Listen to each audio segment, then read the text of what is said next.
Hi, and welcome to Two CPAs in the Mic, the podcast where we talk tax, finance, and all things related to business. Whether you're a business owner, working professional, or someone who wants to start a career in accounting, this is the podcast for you. Hosted by CCK Strategies partners Jeff Frabel and Sara Mays, we dive into relevant business and tax matters with working professionals to make these topics less intimidating, relatable, and dare we say fun? Let's get down to business.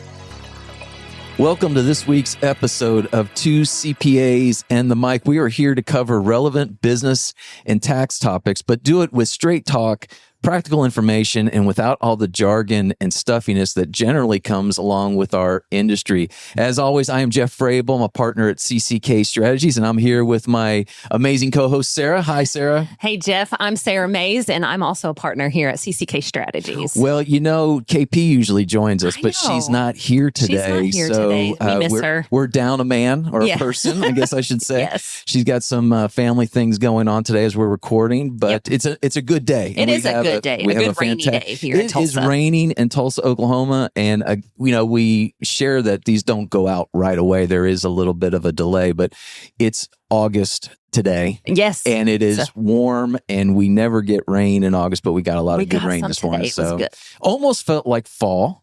Sort of. Yeah, because it's 70 out. So but it'll be hot and muggy by the end 100. of the day. Welcome to Tulsa, Oklahoma. But we're glad you joined us today. Today we have a very special guest. We are going to be speaking about residential real estate. Now, if you, Sara, if you've listened to all of our episodes, right? You know we did cover not residential, but commercial real estate several episodes ago today, or several episodes ago.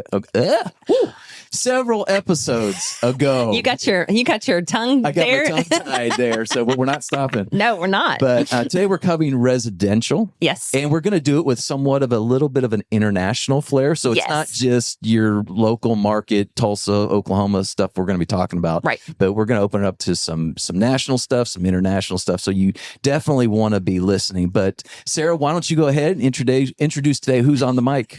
You've got a mouthful today. Yeah. All right. We've got a very special guest with us today. We got Caroline Gorinsky. She's a realtor with Coldwell Banker. Hi, Caroline. How's it going? Good morning. Doing great. Thank you. Good. All right. Why don't you tell us a little bit about yourself? Give us a little bit of background into, I'm going to keep it specific in the residential real estate world. Let's keep that background because I do have some questions on how you got here. Okay. All right. So you've been with Coldwell Banker for how long? So I've been with Coldwell Banker for all my career, which is 19 years. Got my real estate license 2006, right? That would make 19 years. That's how long I've been at CCK. There you go. Yes. Good year. Yeah, it's a very good year. All right. So you have been with Coldwell Banker. You have been with real estate. I know I've talked to you a lot before, but you haven't always been in real estate and you haven't always been in Tulsa. Right? That is absolutely correct. Yes. All right. How did you land in Tulsa? Where are you born and raised? Well, I'm going to tell you my love story. Do now, it. Right? Do it. I was born and raised in Switzerland, Lucerne to be exact, which, is probably one of the prettiest cities in the world. Well, I was going to say that accent sounded more like, Western Oklahoma or something like that. So you surprised me there. Yeah. Jeff, I tried to work and beautify my accent, but it is just what it is. It's usually a good conversation opener. Right. Yes. So I was born and raised there, lived there pretty much all of my life until I met this wonderful man, two mutual friends on a beach in the Bahamas. Yes. Which started Mr. Mark. Yep. And that started a 3-year long distance relationship. And after those 3 years, one of us just had to make a move in order to get the relationship to the next level. And it's usually the girl, right? Right. So, I packed my bags and came across the ocean. Wow. Okay. So Mark isn't originally from the U.S. either. He is. That's right. He is not. He was born in British Guyana, South America. Okay. But had already been in Tulsa for over 20 years. Oh, nice. Okay. So, I had to look up the map, right? Where is Tulsa? That. So, we were both foreigners, basically. Right. Yeah. But have found a great home in the Tulsa area. Nice. Okay. So can I ask a real quick question here? Because this kind of parallels the story about my wife and I. We didn't meet on a beach in the Bahamas, but she had to kind of understand where Tulsa was. What was your preconceptions of Oklahoma? Did you still think there were cowboys and Indians out here, or? So I must admit, when I first came here, I was just blind with love. So, my reason to come was just to see Mark. But I had people ask back home. No kidding. Yeah. Are there still teepees there? Still teepees. Yeah. That's awesome.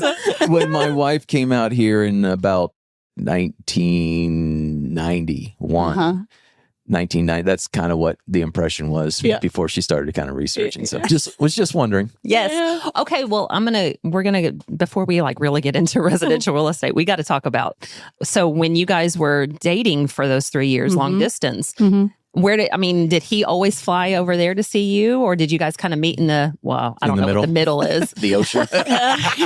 In the middle of the ocean. No, we both kind of managed to see each other in our respective locations. So Mark flew to Switzerland, or I flew here. And nice. I know I'm very blessed that we were able to do that. Yes. I thank his airline. He works for an airline. And I say, if it wasn't for that, we probably wouldn't be married. So this is really kind of a real life 90-day fiance thing, right? That's what we're really for 3 years. For 3 years. Yes. Okay. It's true. I mean, it is, God leads us in miraculous ways or mysterious ways. Yes. And, I really feel this was meant to be. And that's also meant to be to land in Oklahoma, because, what great of a location is this here, is a great right? location. It's such a good fantastic location. Place to live, to raise a family. Yes. And all of our visitors, we have frequent visitors from overseas. They come here and they love it. And they say, it feels like seeing the real America. Right. Our tourists usually end up in Miami, New York, the West Coast. Right. And so they usually stay on the coast. They don't venture into the middle, right? Where the tourist places are. And Oklahoma definitely is a place to be for them. They all say, this is great shopping. And yes. People are nice. And we are nice. We are. Okay, but back home, you were not a realtor. That is correct. No. The real estate industry does not really exist in Switzerland. It's starting now, but remember, it's such a small country. A lot of people rent there. That's just the way it is. And people that own real estate oftentimes is passed on within the family. So I was actually a druggist. This kind of sounds odd in English. Is that a pharmacist? It's a type of pharmacist, correct? Okay. You take away the prescription drug. So the druggist works more in consultation, focuses more on alternative medication, plant-based, homeopathy. So, that's what my profession was. And the last several years before coming over here, I worked in the high-end cosmetic and fashion industry. I was a director of a very old traditional store downtown Lucerne. And when I came here, I had every intention to pursue that career. But again, my path just took a different direction. Okay, so what sparked your interest in real estate when you moved over here? My neighbor. Okay. She really was a pest, a little bit. A little bit. Just a little. A little pest. So when I moved here and relocated, the first several months, I didn't work. And I was just trying to figure out what to do, which direction to go. And Kelly, my next door neighbor, she was an escrow officer. She worked at a title company. And her best friend, they just kept bugging me saying, Caroline, you need to become a realtor. You need to join us in real estate. And I just laughed at him. Yeah. Saying, Kelly, I have no idea what real estate industry even is about. We don't have that. We don't move over there and buy and sell houses like you guys do. But her reasoning was, she said, look, we have transactions at the table where oftentimes the wives have no clue what's going on. International relocation. The husband gets the job here. He's been here before. Now the family moves. They have to buy a house. How scary is that? Right. Take up a mortgage of such a valuable amount. So she said, you really need to join our business because you're multilingual. I do speak several languages. And so after a little while, I figured I could just at least go and take the real estate test, learn something in general about the U.S. to become a better legal immigrant. Right. Right. And so that's what I did. I took the classes, took the test, passed, and was the rest is history. Yes. Correct. Yeah. Mm-hmm. All right. So did you have any challenges? Did you learn, I'm going to just ask this question. Did you learn English over in Switzerland, or did you have to learn that and kind of build that up when you moved here? I definitely had to build it up. I spoke English, yes. I spoke school English. I have worked in various touristy areas in Switzerland. I did spend a year in the Bahamas. That's where I went to learn English. Oh, that's a nice place to learn There's worse places, yes. Yes. But, I mean, definitely the real estate jargon I didn't know. So every night after class, I would go home and learn my vocabulary. And I still remember when we talked about mortgages. I thought that was such a cool word. Mortgage, mortgage. That's just a cool sound to it. Yes. That's awesome.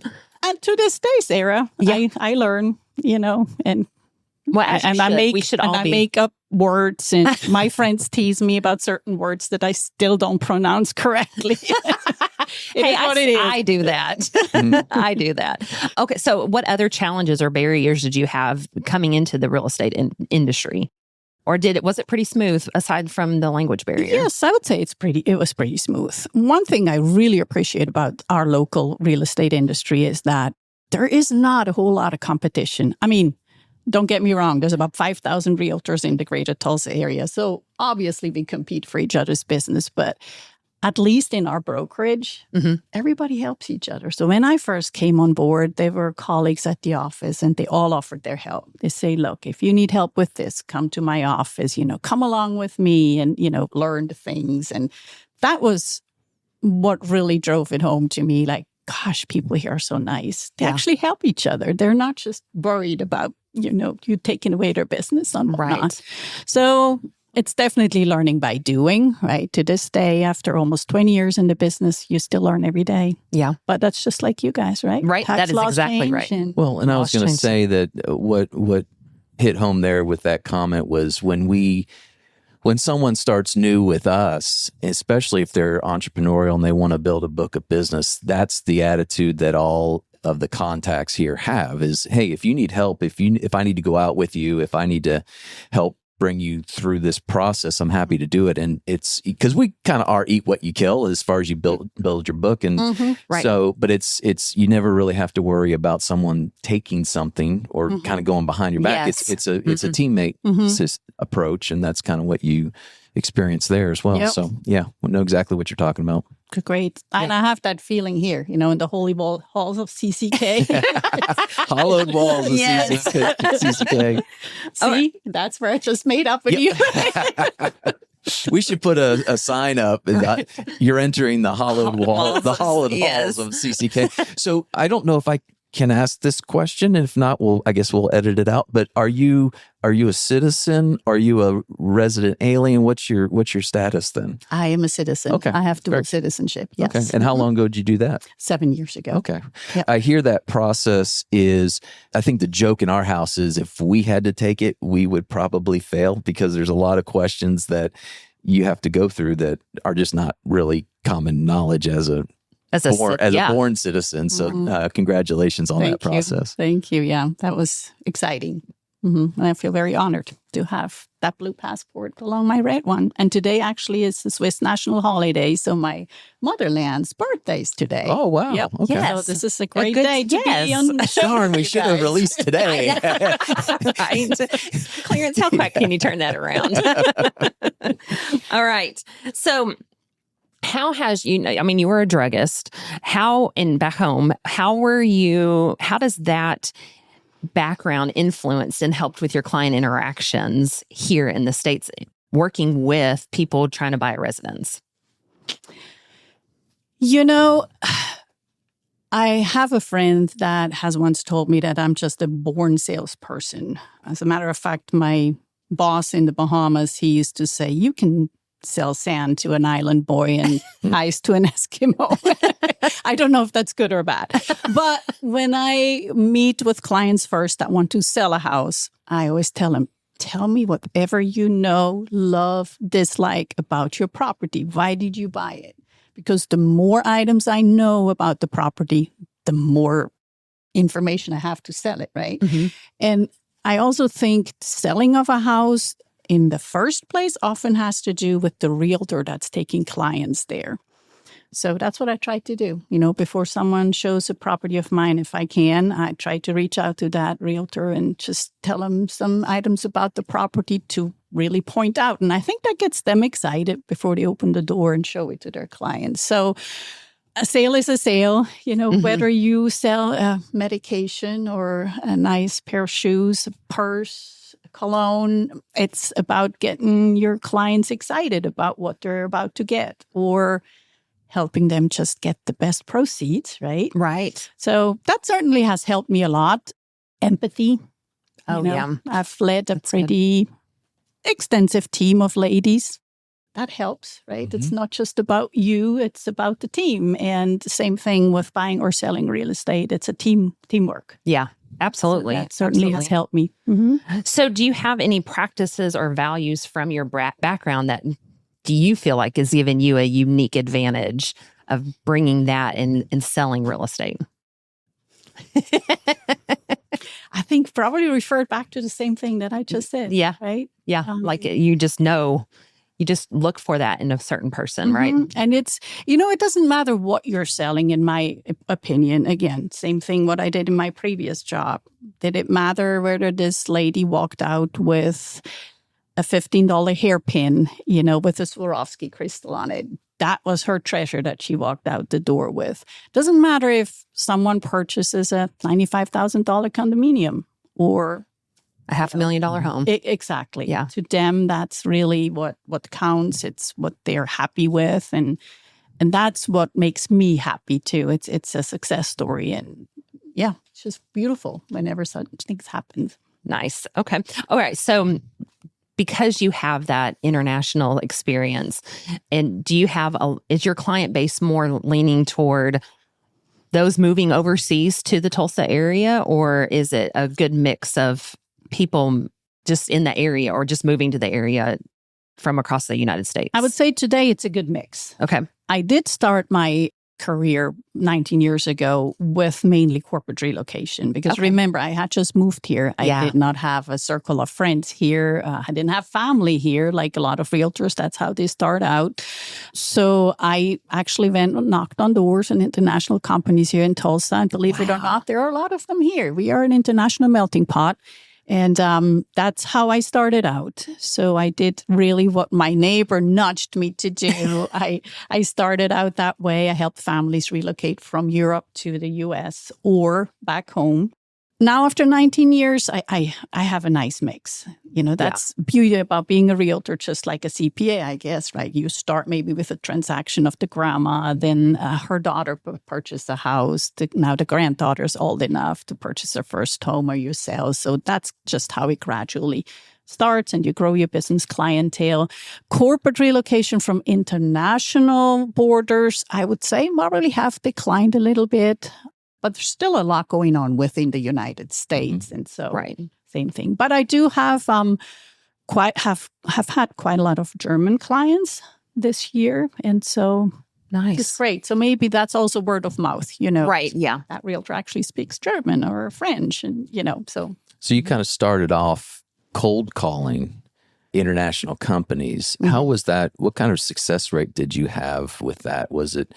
Did you find that no one was really doing that, and so you were received very positively, or were there other realtors in the area doing that, or just how successful was that? Did you have to do a lot of it, or was it just a natural thing? So back then, there were a couple of realtors that were linked to those companies that I would work with. There were just the realtors in town, that would work with certain clientele, and probably took a bit of business away from them. But again, God leads in mysterious ways. I joined the Swiss Club of Oklahoma, which we have here in Tulsa. Well, the president at that time was an HR head of a big company. And so that linked me up with that company. And then again, and it's kind of word of mouth. I would say certain calls, they go nowhere, right? Right. But without making the call, you don't get anywhere. So that's right. That's right. Mm-hmm. Yeah. Okay. So when people are moving from overseas, and I'm not going to be naive to say that, all of Europe is, or anywhere international, or just rent everything over there. But is there anything that you really have to kind of put your clients into a mindset like this is really different over here in the U.S. versus where you're coming from? So when they contact me, they are already ready to buy, right? Okay. So they have made that big decision. Okay, it's not worth renting. Let's purchase and invest. And then I really don't try to compare where they're coming from. I just turn the mindset, okay, you're here now. This is how we do it. Let's not compare. Let's just focus on the process step by step.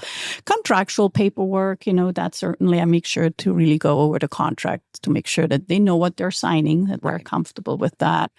But other than that, I guess people that come here, they are open, right? They're open to change. Yeah. They're open to delve into a new adventure. And Right. I just didn't know if there was anybody that was just surprised, like, the size of the houses here are so different, or you actually don't get to walk everywhere. You have to like get in your car and drive. So I didn't know if those kind of things, if there's some shock value when they move here. Yeah, it's a different lifestyle for sure. Yeah. I remember I took a client into the car and we just did a drive-through day. We drove through the pharmacy, we drove through the bank, we drove through foods, and they were just, oh my gosh, can you really drive everywhere? Right. But then comes the next question. You gotta have a car. Yeah. You can't just walk and go shopping and do everything on foot. Since COVID has, I remember us talking and you were doing a lot of video tours. Has that, even though we're past COVID and all those things, has that trend kind of just stayed the same of like, hey, everybody just wants a video tour now because they don't want to travel over, and they just, because you said a lot of people have just bought a house just seeing it on video and not really seeing like the location or the area. Yeah. Is that still kind of trending that way? No, that has changed a bit. Okay. There's still option or situations where we do that. But the market also has changed a little bit, that back in the day during COVID or right after, if someone saw a home online that they liked, we had to jump right on it, right? There was no time saying, okay, today is Wednesday. Why don't you come on Saturday and we go look at that home? At that time, it had already been sold. So today it has changed. We're more in a balanced market. And if possible, I certainly encourage people to come and look at the home in person. So I would say that trend has kind of gone down. Yeah, just like a one-time thing. Right. Okay. But we still offer that, by all means, that's still an option. What are some tools or approaches that you have to help bridge that language or cultural gap with people moving into the Tulsa area?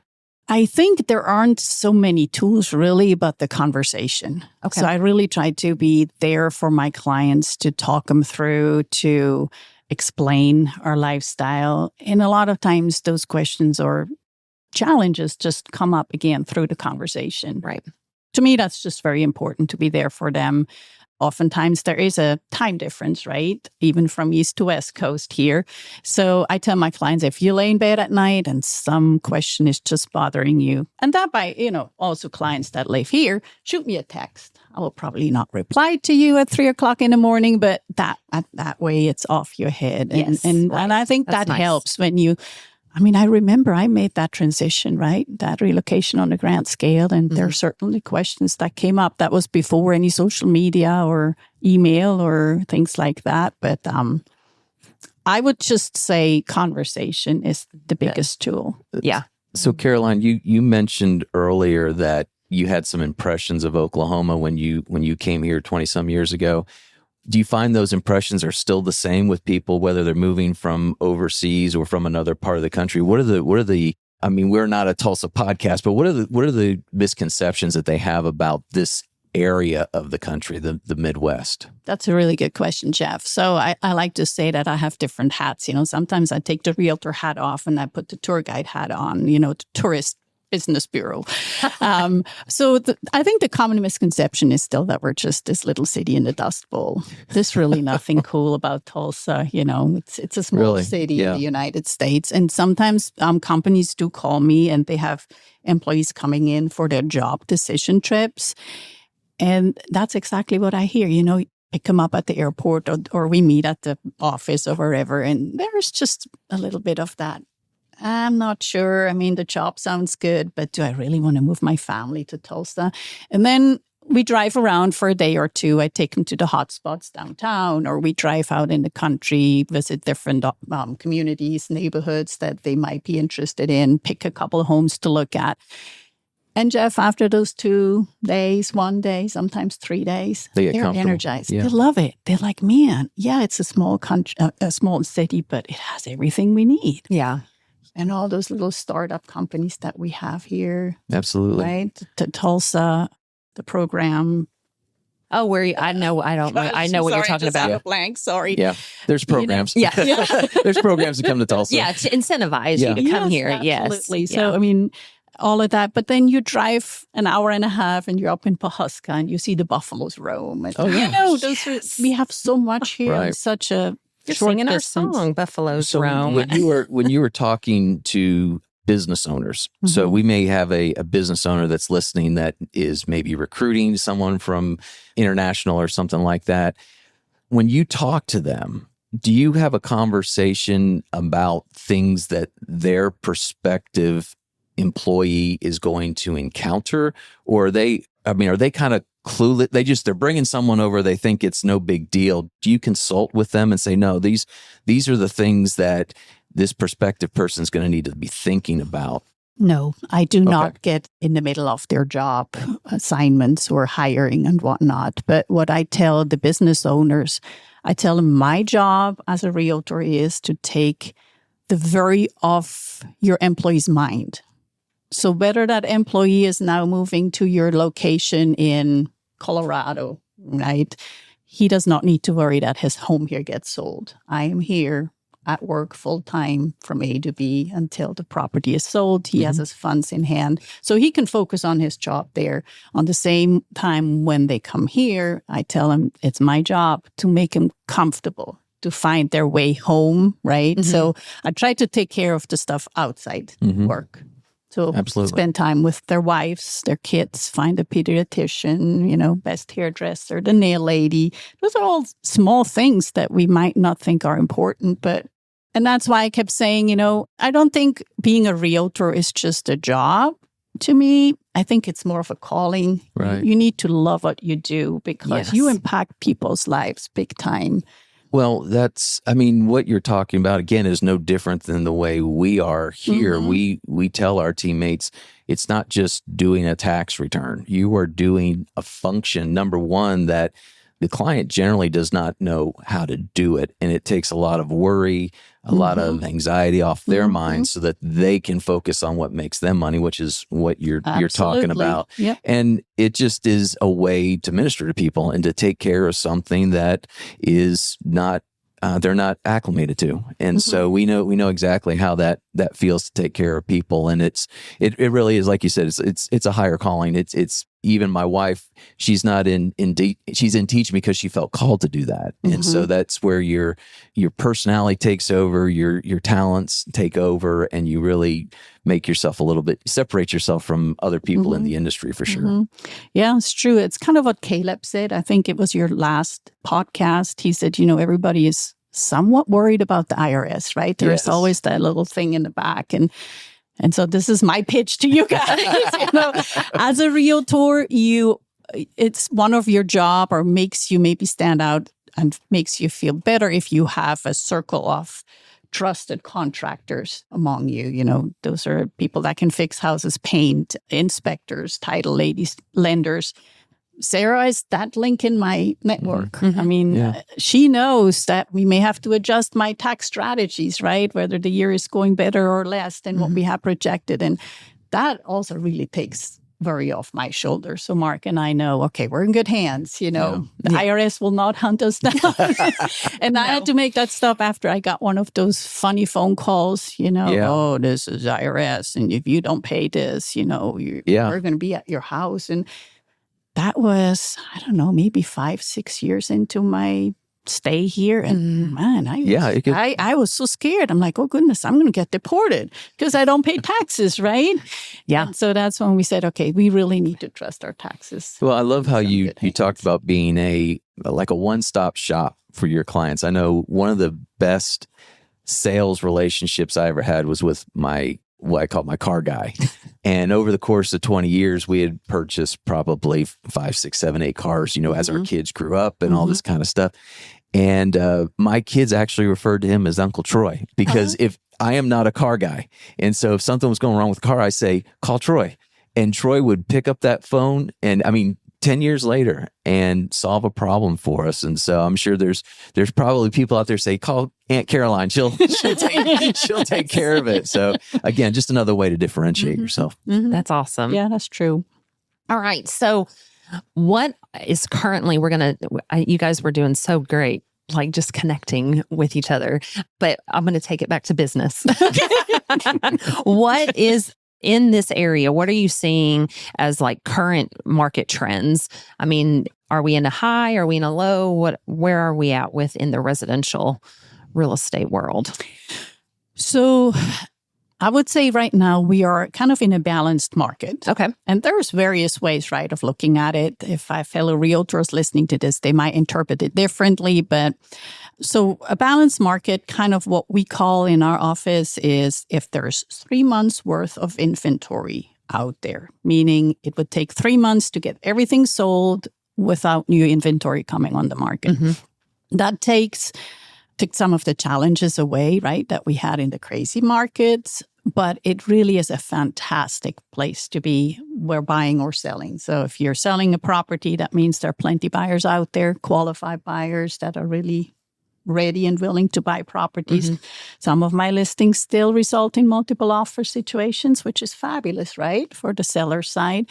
But if I represent a buyer, that gives me the opportunity to negotiate a little harder on their behalf, have sellers help them with covering closing costs or, really show comparables saying, okay, the property maybe is not quite worth what it's listed at. So it helps me in both buying or selling really be most of the cases successful, be achieving the goal, advocate them in good terms. So, but also at the same time, I'd like to say that in Tulsa, I don't think we ever have to worry, about those crisis that we tend to stay fairly level. Yes. And by the time, there's things going on nationally that may not be as good, but it takes a while to get here. And sometimes that impact is lessened. That's kind of what you're getting at? Absolutely. And that's true.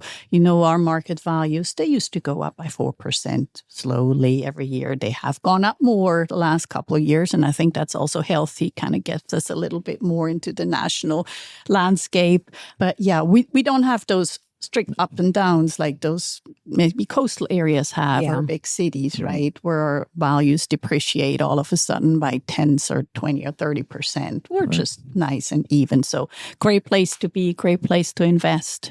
Nice. So Caroline, we've heard a lot over the last several months, maybe 6 to 12 months about a lot of, I guess they call it immigration into Oklahoma. I think we're kind of in a situation where for the first time in many, many, many years, there's more people that are maybe moving in than are moving out, and they're coming from like California and areas like that. Are you seeing that in your profession and in the people you're dealing with? Yeah, absolutely, yes. And where are they coming from? Are they coming from California? Or? They are, I would say, 3 main states, yes, California, Colorado, Arizona. Those in my clientele, those were the 3 main states. Yeah. They're not coming from Texas. Not yet. You hear that. You do hear that. They're all coming in from Texas. Yeah. Interesting. Okay. All right. So to wrap up, what is your favorite and your most successful, your favorite success story that you just love? We're going to brag. You need to brag on yourself a little bit. Okay. Well, it's funny that you just brought up Colorado. I think I would name this my favorite story. So, every closing is successful, right? And I could name numbers that I've sold. Anyway, I won't brag, but yes, you need to. It's okay. But, as a realtor, they always say you need to answer your calls. And sometimes that's hard because you have these calls from California, from South Carolina, from Arizona, and, you pick up and you know exactly it's not a real call. Sometimes it says spam risk, and I might not always answer, but it was several years ago. I got this call with a Colorado number, and I hesitated and looked at it. Okay, I'm going to answer because I'm going to answer all the calls. And there was this lady on the other end and said, "Hi, Caroline. This is such and such. I'm flying in next Wednesday. My sons and I are moving from Colorado. We're selling everything we have, our investment properties. We want to come and start over in Oklahoma. I'm going to go look at 200 acres for my sons tomorrow on Wednesday morning. Can I meet with you in the afternoon? Would you show me around and show me some homes?" And absolutely. Absolutely. But lady, I also know you're not real. This is a scam. But I said, "Sure. Would you like for me to set up a search for you with properties?" And she said, "No, just pick some. These are my criteria. This is my price range. Just show me what you want me to show me." I said, "Okay, absolutely. I'll do that."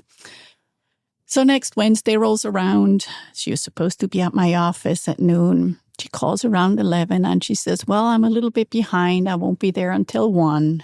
And I'm like, "Yeah, I'll be here at 1. Mm-hmm. I'm sure you will not show up." So I want to pause this. So when you talk about scam calls, you're not like talking about the scam calls we all get where you just know that Carolyn and you're like, "No, it's not Carolyn, it's Caroline." But okay, they mess up your last name. But you get calls where people like pretend like they want to be a Oh, yeah. okay, and then they what's the scam in that? What are they trying to do? Just Jeff, I try to understand that too. just waste your time, I guess. I mean, there's Okay. I've had roofers calling, or I had clients calling me saying, "Okay, I just got a call from a roofer. He said I was going to come out tomorrow." I was like, "No, absolutely not."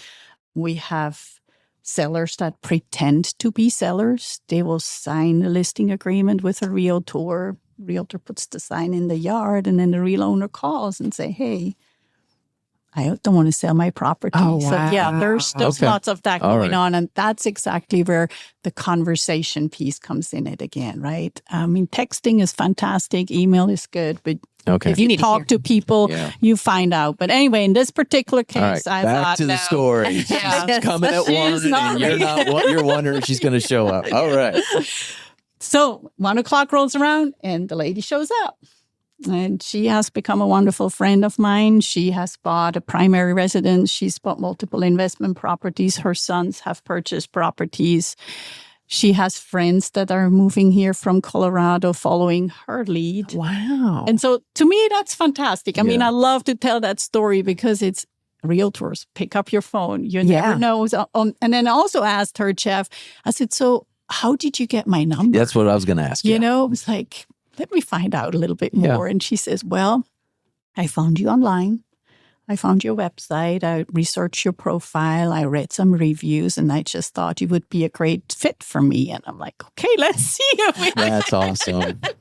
But yeah, she's a dear friend, and I just love that. You know, it happens out of the blue. Well, you always wonder the effort you put into some of those things, like the online presence, the social media and things like that, if they ever pan out. So it's always kind of nice when that does, do. to know that those efforts that you put out there do. And I'm a big believer, and we've talked about this many times about God connecting the dots. Absolutely. And I just believe that comes in His timing. So, and it usually comes at a time when you're kind of down a little bit, and it's like, okay, people really are thinking about me, and that's a fun story for sure. Mm-hmm. Well, Caroline, thank you so much for coming on today. I mean, I know how we connected. I mean, you had been a client here for a while and a little bit rocky, and those people are not here anymore. And then you were moved to me, and I just felt like we clicked. Yes. And I just have really, really cherished our relationship over the years. And I just super appreciate how much you have the trust in me. So I appreciate you. Absolutely. And so thank you for coming on our But all lovely that podcast. before, because you know what time it is. Yeah. If you've Oh, yeah. listened If to our you've listened, podcast, you you know know what what time it is. It's time for Rapid fire. We're a little bit dorky, right? Yeah. A little bit. All right. Well, it's funny that I have this very first question, and you actually already answered it during the podcast. So my very first question, are you a thinker or a doer? Doer. Yes. See, that's just kind of like a little Holy Spirit thing, just putting that question in. All right. What is your favorite type of cuisine? Italian. Nice. I don't even know if you do karaoke, but I'm going to ask, if you were going to do karaoke, what's your go-to karaoke song? Sweet Caroline. Nice. You had to be talking before we started recording, and very nice. So good. So good. So- All right. That was funny. Okay. All You right. are a nerd. Yes. What is your go-to drink? Like coffee, tea, wine? Vodka. Red wine. Red wine. Nice. All right. And last, what is your bucket list place to travel that you haven't been to yet? Antarctica. And oh, nice. Yes. Okay. All Wow, that was a right. quick answer. That was. Okay, I got to know a little bit more. Works. Yeah, we got to get that done. Okay, so what sparks your interest to go down there? I would like to have been on every continent. Mhm. That is definitely one. That's the furthest south. Right. It also you have to go through that Drake Passage, so it's not just getting into the airplane and go somewhere Right. for a weekend. So I just would love to be there and say Does Mark want to go? Oh yeah. Oh, nice. Okay. Yep, All right. absolutely. I can't wait to hear. I know you guys are going to go. It's a bucket list. Yep. I can't wait when you do go. The And funny you thing was you said down there, and in my head, I thought up there. So I completely you do not know upside your down. geography, I Jeff. also like to go to Greenland. That's Yeah. also on my bucket list. So that's up there. That's up there. Yeah, I got to get my geography squared away. But was that the last rapid fire Yes, question? that was the last rapid fire. Sarah, You're thank good. you. Yeah, they're always excellent and fun. So, Yes. Caroline, thank you so much for joining us. Lots of great information there for business owners, for people that are just listening and maybe come across these situations where real estate does come into play. Because I mean, quite honestly, that our home is one of our biggest investment Yes. assets, and it's always nice to have someone that cares and someone that feels that empathy. And like I said, we tend to do the same thing here as far as knowing that it's more than just doing a function, but it's serving a purpose. So thank you Exactly. for all that information. We're so glad you joined us. If you would like to maybe get in touch with Caroline somehow, feel free to podcast us. Feel free to email us at podcast@cckcpa.com. Let us know if you have any questions, thoughts, comments, ideas. Be sure to like us, review us, do all that kind of fun stuff that they do on social media. But you can contact us at podcast@cckcpa.com. As always, we want to thank CCK Strategies for allowing us this opportunity to venture out into this platform and talk with some really, really cool people like Caroline. To KP, even though she's not here, thank you for always keeping us on the straight and narrow. Robert, thank you for your intro and outro music. Our wise sage, Clarence Fisher, Tulsa Internet Marketing Services, thank you. And Emily, thank you for doing all the behind the scenes work. As always, we had fun. We're glad that you joined us. We hope that you join us next time. So come back next time and check out these two CPAs when they have a chat, and you can find out who's on the mic. The information provided on this podcast is for general informational and educational purposes only and does not constitute accounting, tax, legal, or financial advice. While we strive to provide accurate and up-to-date information, laws and regulations change and individual circumstances vary. Always consult with a qualified CPA or professional advisor before making any financial or business decisions. The views expressed by the hosts and guests are their own and do not necessarily reflect the opinions of any organizations they are affiliated with. Listening to this podcast does not create a client-accountant relationship. By listening to this podcast, you acknowledge and agree to those terms. And that's a wrap for this episode of Two CPAs in the Mic. If you found today's episode helpful, please subscribe, share, and leave us a review. Have questions or ideas for a topic? Reach out. We'd love to hear from you. Email us at podcast@cckcpa.com.